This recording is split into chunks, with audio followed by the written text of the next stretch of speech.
we have a question here that arose after my video on boycotting. What's the difference between proximate, remote, and direct cooperation with evil? Okay. We know there are 9 ways to be cooperating evil: counsel, command, consent, provocation, praise or flattery, concealment, partaking, silence, defense of the ill done. Okay. So that's what we're trying to avoid. Now there's some of them we should avoid absolutely, like command or counseling. I'm certainly not going to counsel someone to commit evil. I shouldn't consent. I should definitely not provoke them. I shouldn't praise or flatter them for their evil. I shouldn't conceal their evil either. Okay? And we're probably going to get to exposing evil here in a minute. By partaking, by silence, we shouldn't. By defense of the ill done. But, okay, sometimes we have to partake, which would imply at least some sort of consent. Now, what is proximate? Okay, we've got direct cooperation. That's where you cannot commit the evil without my help. Okay? That's direct cooperation. So now is it proximate or remote? Okay, the case given.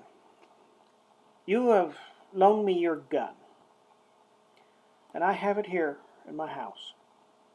You come to ask it, you say, because I'm going to go shoot Joe down the road.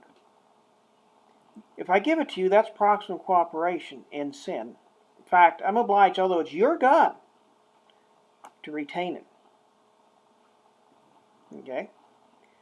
Remote cooperation would be a man who owns a store that sells guns. All right? A customer comes in, selects a gun and ammunition, buys it, and leaves. Then he goes and kills Joe. The owner had no idea he's buying that gun to kill someone. He could have thought he was buying it for self-defense. There are a lot of legitimate reasons to buy a gun. Okay? That's remote cooperation. And so, what do we get to? Because I think there's an accessory.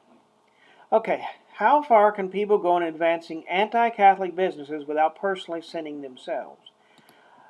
Basically, we shouldn't promote an anti-Catholic business.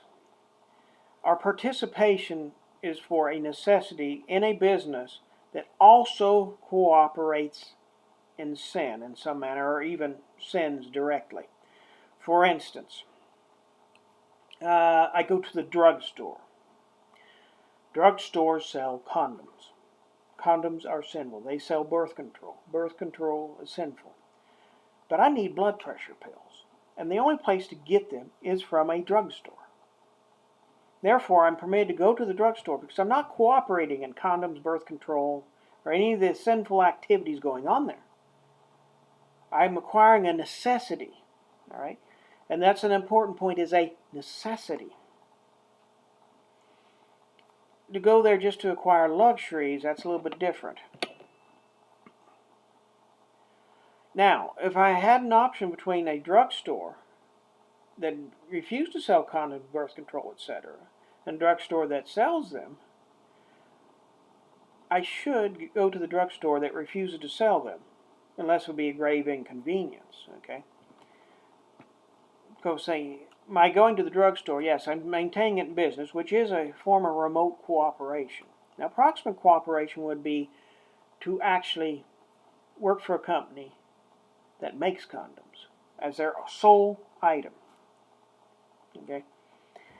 And so let us get to something we should not be silent about, and there is too much silent. And we definitely shouldn't conceal. That's the sin of usury. Because to pay usury is proximate cooperation in the sin of another. Now, usury and interest are basically the same thing. True. We could go into all the side things that permit paying a little bit more than is borrowed, like the loss of value of currency. Okay. But usury in and of itself is sinful, mortally sinful, because there's still an excommunication can be inflicted for it. It's still on the books, and you only excommunicate for mortal sin. So you cannot charge usury. You are forbidden to charge usury. Although there is now an exception for that. A bank was being asked to be an escrow agent for a home sale. The seller wanted to charge no usury. The bank refused.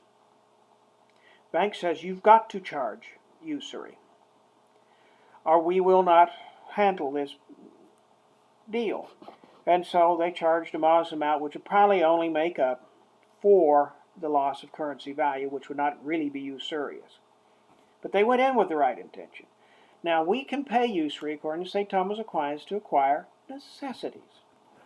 I would consider a home and a decent automobile in order to get to and from work, take care of duties.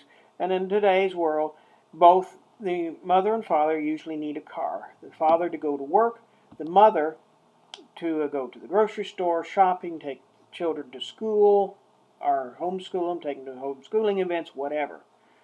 A decent car. I mean, we don't need a Ferrari or a Porsche, or even a Cadillac, a new one that is.